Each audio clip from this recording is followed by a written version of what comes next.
This recording is a story, a journey you can fall asleep to. So, before we set out on that journey, make sure you're ready. Pause for a minute if you have to. If you need to get a drink of water or brush your teeth. And only then, lie down and get comfortable. We're going to go on this journey so that when we return, we'll be ready to face tomorrow. Breathe in deep of the world and all its pain. Then exhale. Let your body unravel piece by piece and leave it behind. It will still be here when we get back. Your eyes are closed, right? Good. Let's go.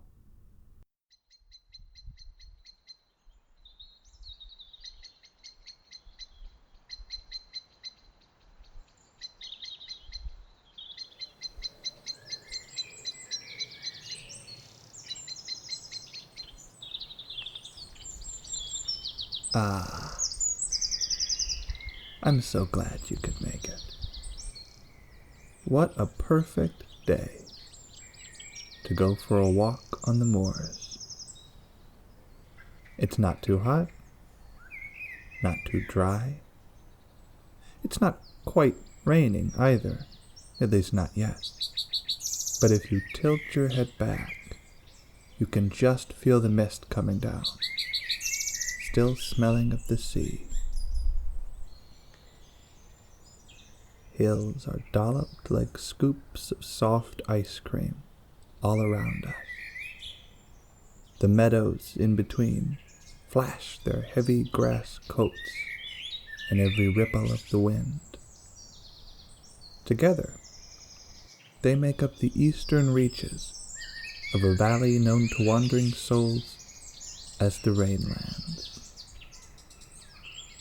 These are the perfect places to go when you need some space. Come, we will walk deeper into the grass.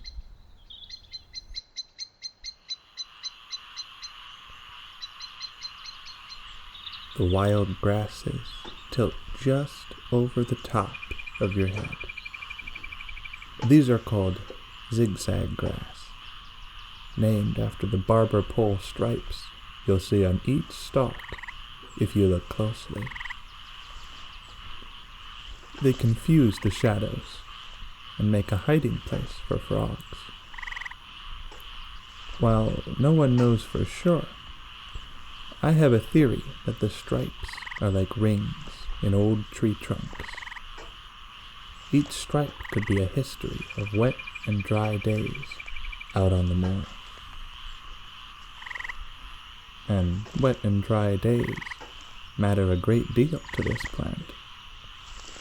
Stems of zigzag grow so thick that when the rain comes, it fills up the space between blades of grass, getting trapped so tightly that surface tension holds it in place. The whole stand, or the whole meadow, fills up like a glass of water. At this very moment, in fact, we're surrounded on either side by ponds a fathom deep. If you were to plunge your hand through that, you'd break the liquid surface tension, and you'd get soaked. I wouldn't recommend it. Sticking your hand in there, I mean. There is life, teeming and whirring in that still and shaded water. Like that. A pale white snake emerges like a jack-in-the-box to catch a dragonfly that's flown too low. We call them corkscrew snakes, for the way they wind up before leaping out of the water. In truth, they aren't reptiles at all. They're invertebrates, able to fold their bodies perfectly flat and glide between stands of zigzag grass.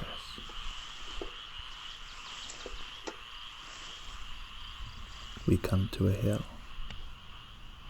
Your head crests just over the top of the grass. To the south, you see it continue on for miles. The widest river in the moor slumbers like a fat serpent below, and on its far banks there sit roomy houses of dry straw. The village is populated mainly by wandering goats, white with chocolate-colored spots. That river has no name. The people of the Rainlands wouldn't think to give it a name, any more than you would name a passing cloud. Rivers are the most temporary of things, after all, every second washing themselves away, replacing themselves with a new and different river. On a more practical level, the ecology in these parts ensures that water never courses in one bed for too long at a time. But the people who live here are just as fond of words as the next. They have names for every flower that daubs the land to the west in great, messy patches of color. Violet's star, dolphin's paw, the lonely whistler of the meadows. I love to hear the names of flowers. And by this point, I think I could identify most of them for you. Most of the flowers that grow here are entirely unique to the Rainlands. These baby blue flowers to our north, for instance, these are blue bunches. The individual petals are bell-shaped and tiny, but they grow in huge bunches that look like popcorn made from summer sky. Finally, look to the east. You might not notice what's there at first. It's very faint. But do you see that line high in the sky where the air suddenly becomes a little bit darker, a little duskier? Those are cliffs miles away. To the east of us are the Ochre Highlands, 1,000 meters in altitude above us, if they're a stone's throw.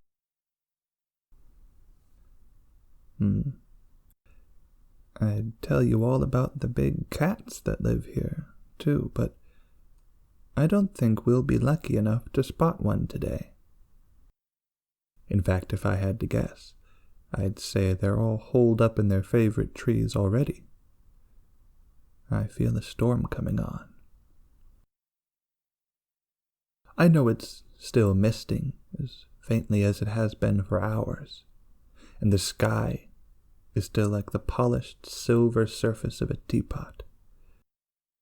But the land knows, and it will tell you, as long as you know how to ask. Look back across the river there. See how the goats have huddled together on the highest hilltops they can find? Their goat herds see it too, and they're heading inside.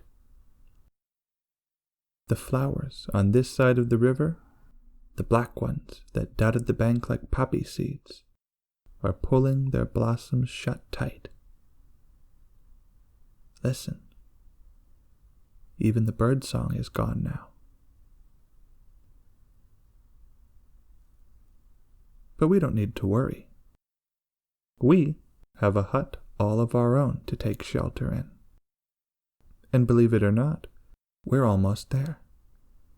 Let's not waste any more time. Be careful now. We have to hop down this bluff. You might slip on the crumbly, tomato-red soil.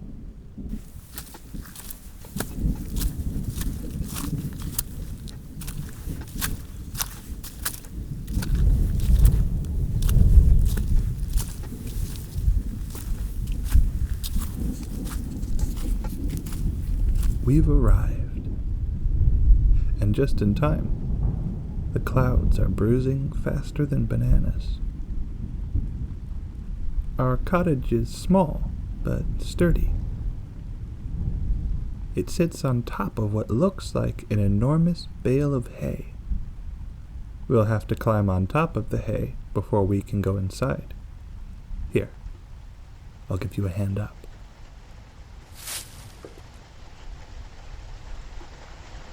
Oh, would you look at that? We really did arrive just in time. But now that we're inside, we've got nothing to worry about. They don't build them leaky in a place called the Rainlands. We could sit comfortably through a hurricane. And if the storm does go on for days, as is known to happen now and again, we have everything we need. Cords upon cords of firewood, cupboards hung with dried meat, goat cheese in the rind, and dried berries. And nuts. These are a Rainland specialty. They taste a bit like walnuts, but they grow as big as pumpkins. Oh, you should see. At harvest time, they have to crack the shells open with an iron hammer.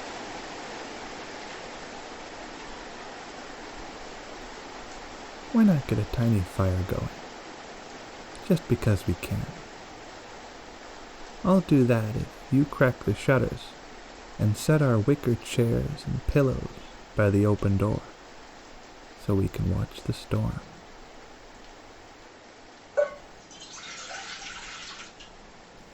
I found some tea leaves in here too. I put on a pot.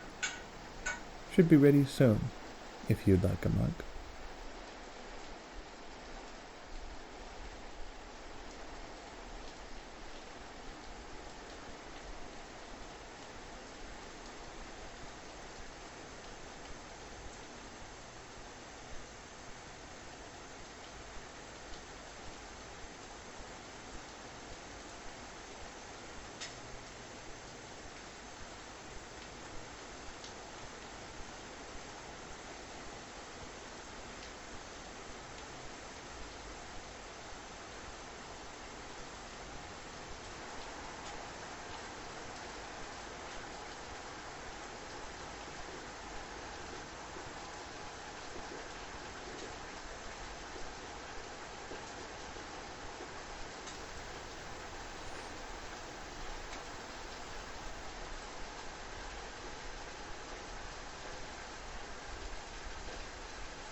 It's not been raining long, but already the land is pockmarked with ponds.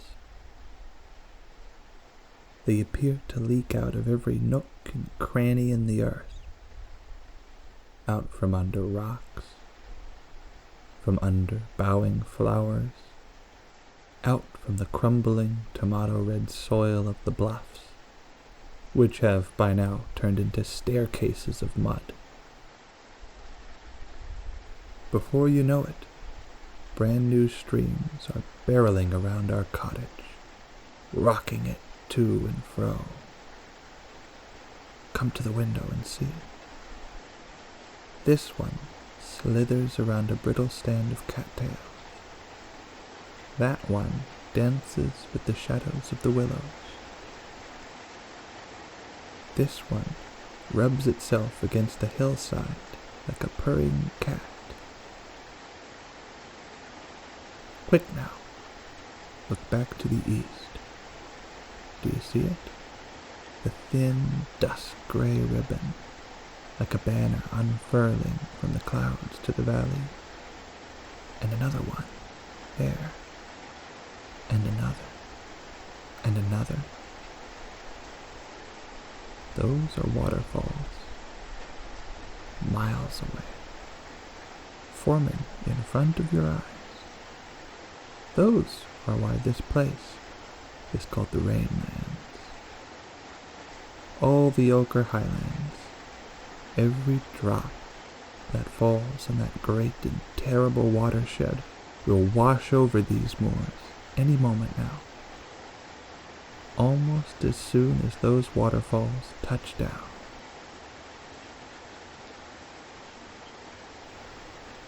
You sit, dry beneath your sturdy roof, and watch the ponds grow taller and taller. The streams become rivers. The hillocks turn to overgrown stepping stones, surrounded by a maze of bewildered newborn currents. The hills we crossed to get here look unrecognizable now. Islands in a rising sea. The flood is a warm olive brown, at least to start with. Nutshells, fallen leaves, dead grass, all the detritus of the wilderness is bobbing to the surface, eager to be scrubbed away.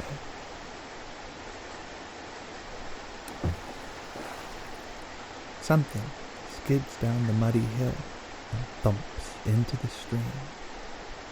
You catch a glimpse of fins. Fish are on the move. Many different fish spend their lives tooling around the Rainlands, ponds and puddles, waiting for a day just like this one, when their shoreline swells to encompass the entire world. If you keep watch, you'll catch more of them tumbling down the hill, as the more impatient ones test their sloshing banks. They'll make their way towards their spawning grounds, some to the highlands, some to the sea, and some laying eggs in the nearest patch of zigzag, which now sways just beneath the surface like fine seaweed.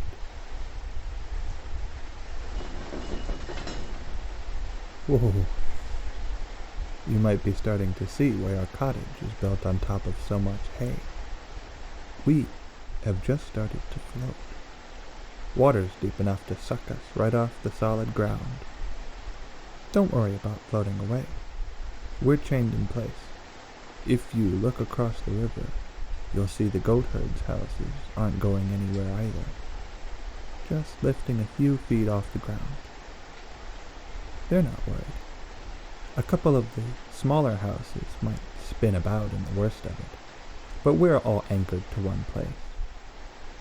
Some folks are even pulling out their fishing rods and sitting down in the front patio. There's no work to do in the fields today. It's the perfect time to get in a little angling. In fact, there's some fish you can only catch on a day like this.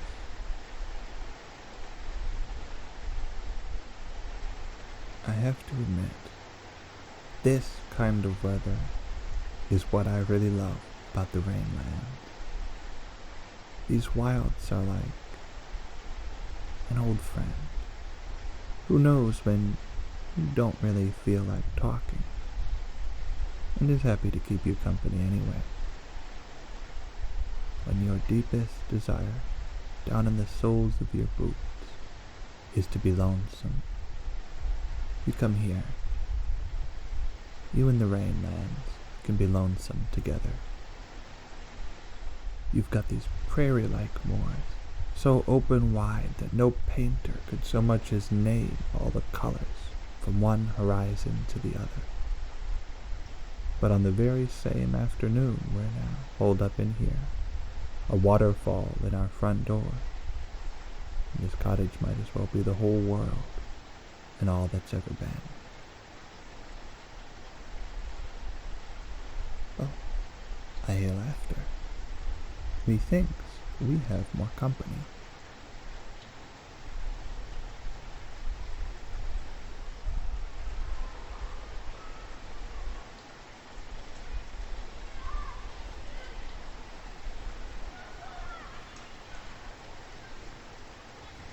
The lily pads that grow out in these parts are enormous.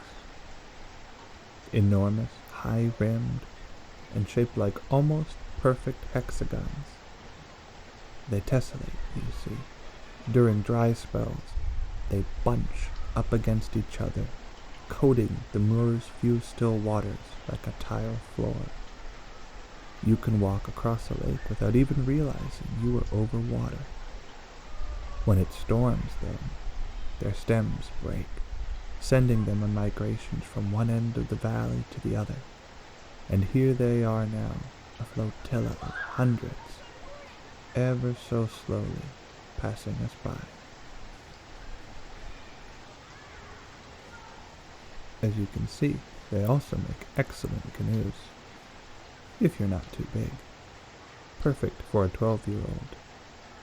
If I sat on one, it might tip, but I'm quite content with the cottage.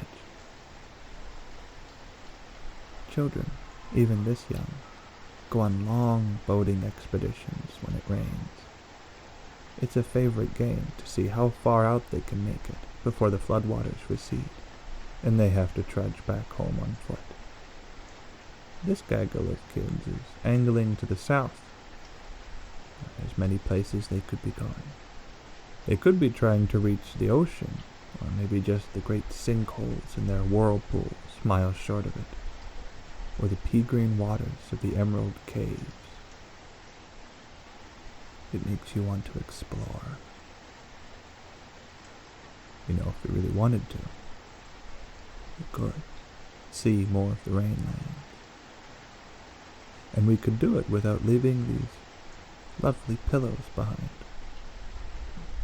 If you'll just peel back that frayed rug in the center of the floorboards, you'll find one end of the iron chain keeping us anchored to the hollow.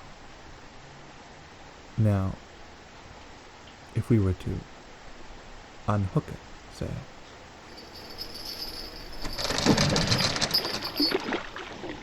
ooh. Let me stand up for just a moment. I'll grab the boating pole hanging over the hearth. I think I remember the lay of the land. We won't want to go straight down the hill, not in a cottage. That's a little steep. But I'll give us a push to the east, and we'll float around back. A nice shallow path to the deep currents, running over the top of that nameless river.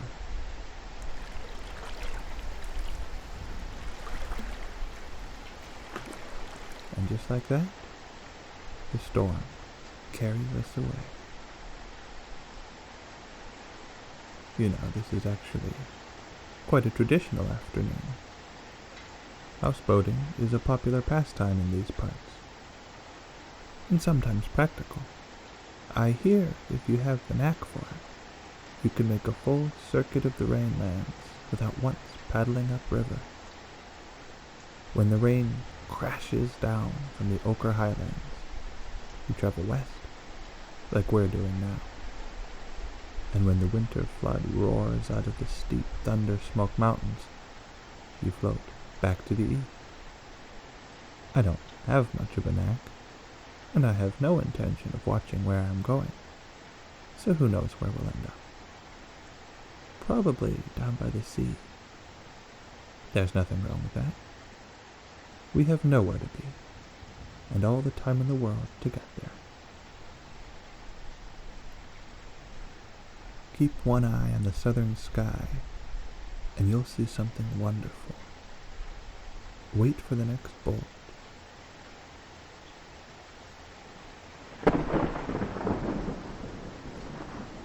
Wherever lightning pierces, The clouds part and sunlight pours like heavy rain onto the river-smeared moor, just for a moment. It's really something. I don't know why it happens. There are stories. Once in a season, they say, the ocean boils and the breath of some great slumbering thing bubbles out of it. Who knows what unstable gases might hang low between these mountains.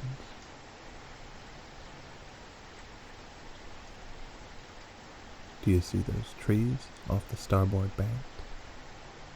Most of the year, the fruit they bear resembles nothing quite so much as shriveled up figs.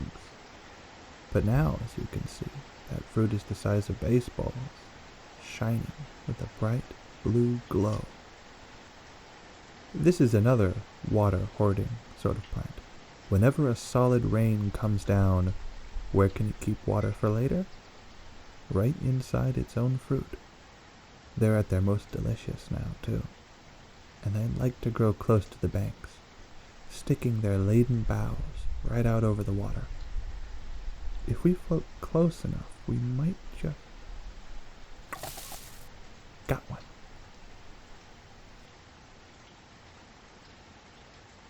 You know, this glow can be a special thing. When a rain like this creeps up on you on a moonless night. Many wanderers have drowned, caught unawares by something cold and wet grabbing them by the ankles.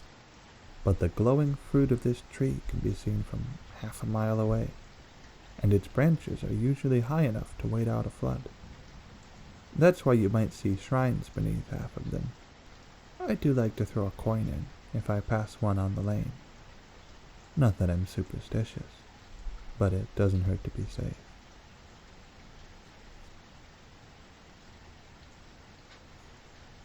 I think I know this next bend in the river.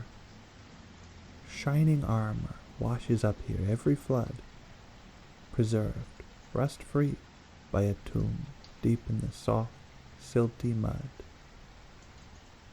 No one makes anything like that in these parts anymore. Don't know who left it all behind. I'm not sure anyone does anymore. Now, as you can see, this ancient battlefield is a bed for goldenrod, which the rainstorm has covered in a temporary freshwater bay. If you squint, you'll see giant water spiders in the distance, crossing the lake as silently as a sunrise.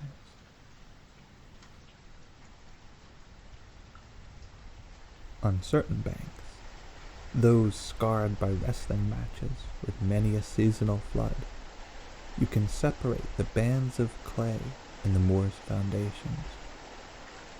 Highland clay was slapped against their sides time after time long gone.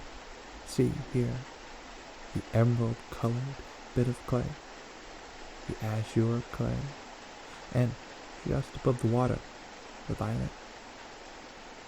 Each of these sediments was laid down in a different year. The colors appear to trail off into the flower beds, but if you look carefully, you might be able to trace them right into the hills. Rainland people may not give names to water, but a goat herd with experience can look at these colors and tell you what course the flood will take over a new pasture.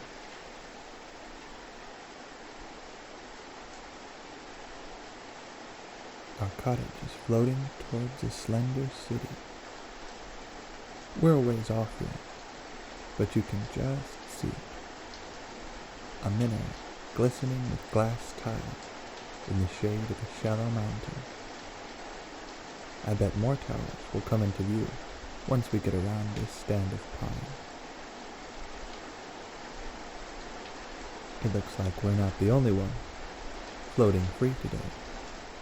A veritable flotilla converges on this slender city. Straw huts, floating lighthouses, merchant barges decked with wool and dream catchers, all converge into our river from connected streams. It looks like all roads lead here, at least on this particular afternoon. Not surprising. Rainland cities are built on the most common convergences of east-west floodwaters, for the same reason so many cities are built on rivers. It's just that, in the Rainlands, it's never a sure thing. One unexpected beaver dam, and these mirror-like trails lead somewhere else entirely next time it rains.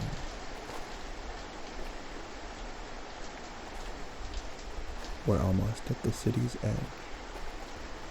We pass gardens now, plank fences, water wheels grinding off their coats of moss. The outer minarets loom over us. We're close enough now to see the rain dripping down their sides, making elaborate patterns as it trickles between the inset glass tiles. The convergence of waters will carry us through the heart of the city. This is no cause for alarm. Every Rainland town is built to flood.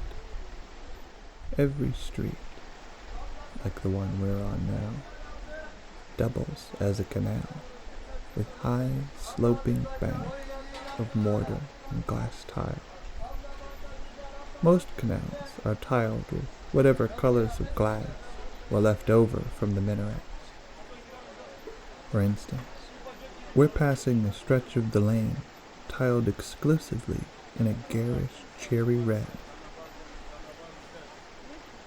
Dead ahead, you can see where they ran out of that color, and they switched to orange, then green, and then back to red again. A few major roads, though, are set with real mosaics. Scenes from fairy tales, mostly. If we're lucky, we'll pass over one. Even the buildings are constructed to take on water. We're passing a temple now, whose wide-open entrance is set right against the ground, flooded as many feet deep as the street outside. People are swimming and boating inside, carrying candles. We could float the whole cottage in there to catch the afternoon service. Generally there's a high dais in the center of the temple, but if it hasn't proved high enough to stay over the water line, they'll carry on with services by stacking crates on top of it. You'll notice that none of the clay buildings around us have windows higher than about the second story. That's because every once in a long while, the water from a bad winter flood could overrun these canals and cover the entire city, at least for a few minutes. These upper rooms are designed to trap pockets of air like diving bells. This whole city could go underwater, but you could be in your parlor room playing cards and not even notice.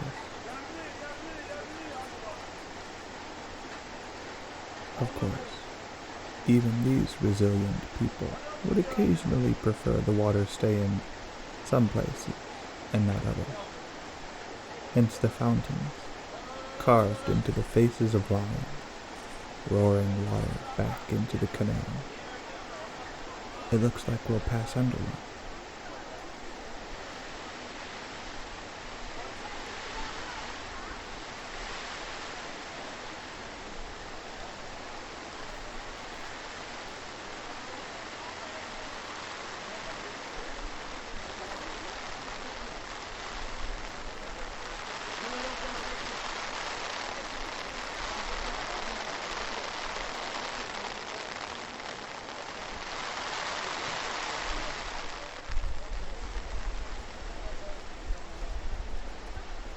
The canal is widening now, widening as it slows.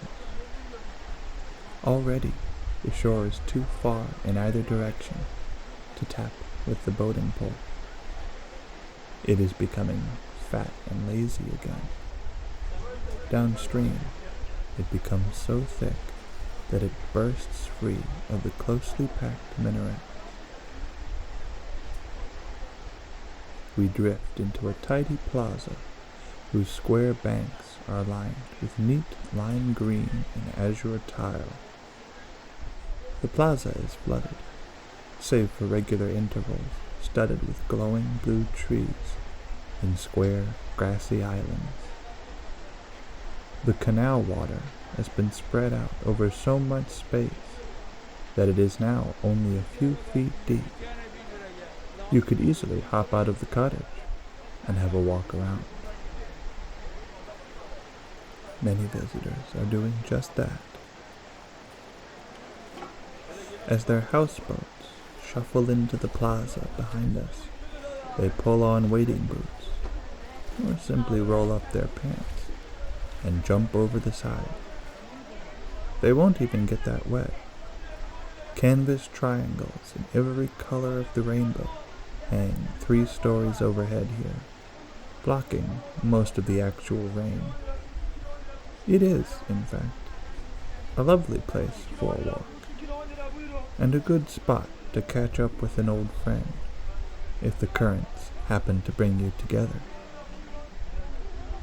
There is an impromptu market here. Conical tents and stick frame stands have sprouted on the edges of the plaza, or sometimes right in the water. The smells of roasting and steaming cry out for attention, just below the rain's gentle musk. We could get snacks, or some trinkets to decorate the cottage. I suppose the walls are looking a little bare. The current is very slow here, but there is still a rhythm to the water, and it eases us through the city of its own accord. We drift out the other side before long, leaving the shadow of those minarets, and the canal turns abruptly back into countryside. The storm is out of bluster now. Just look at how all the streams have changed. When all this started, silt was washing over the moor in chocolate tidal waves. Now, the pools and eddies are sat still like a spiderweb of glass. You can even watch the river dolphins sneaking underneath our houseboat, and the hundreds of fish giving them a wide berth.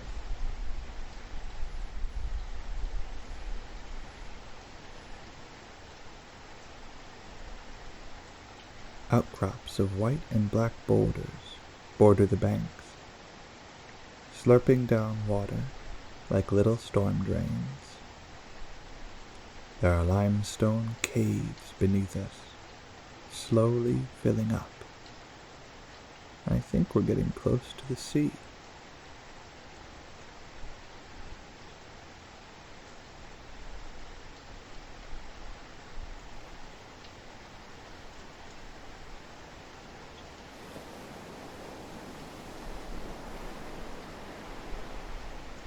Up ahead, you can see the end of our journey. The land vanishes. These are the seaside cliffs up ahead, callous knuckles of limestone dipping into the sea and echoes breath below. We run the cottage aground on a flat boulder, sliding easily out of the water, a safe distance from the end of the earth.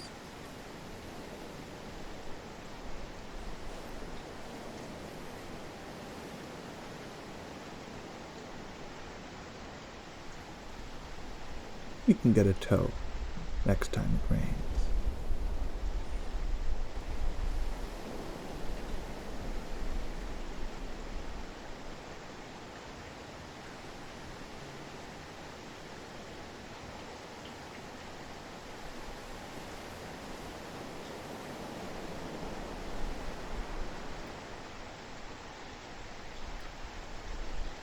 Silvery, wildery.